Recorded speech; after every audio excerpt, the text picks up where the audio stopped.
Okay, we're back and we're ready to do, we're gonna pretend, because this quilt obviously is just a demonstration one. We're gonna pretend we're ready to do the overhand stitch. Overhand stitch uses both threads.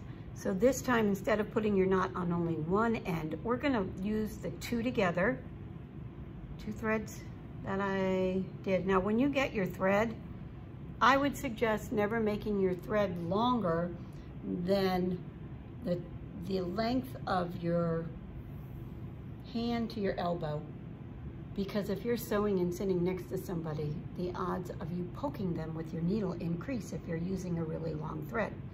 Also, the longer the thread, the more the odds increase for knots in the thread. Knots are no fun. They slow you down.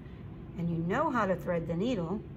We know how to make the knot on the end, gathering both threads this time. So it's one knot together. And because it's doubled like that, you probably only need the one.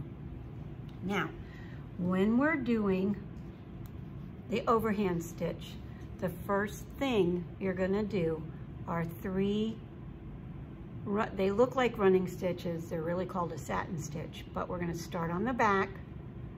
Where the cloth is folded, we're gonna come up next to the fold, the raw edge right here. See how it sticks up? And we're gonna come up next to it and go down on the other side of it 3 times. There's one. And again, I'm gonna come up right next to where I was. So I've got one satin stitch. Here comes another one. Go down.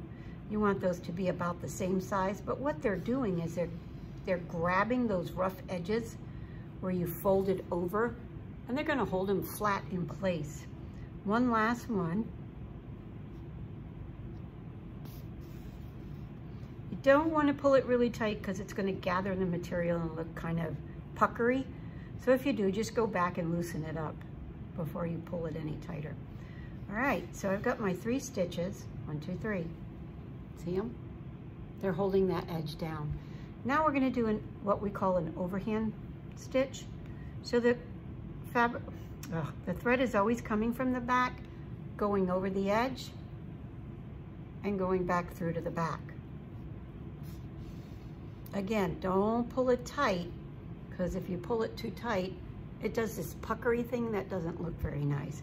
Just take your needle and pull that back up so it's not messing up your fabric. Again, you came out on the back, you're gonna go over the edge, poke it in,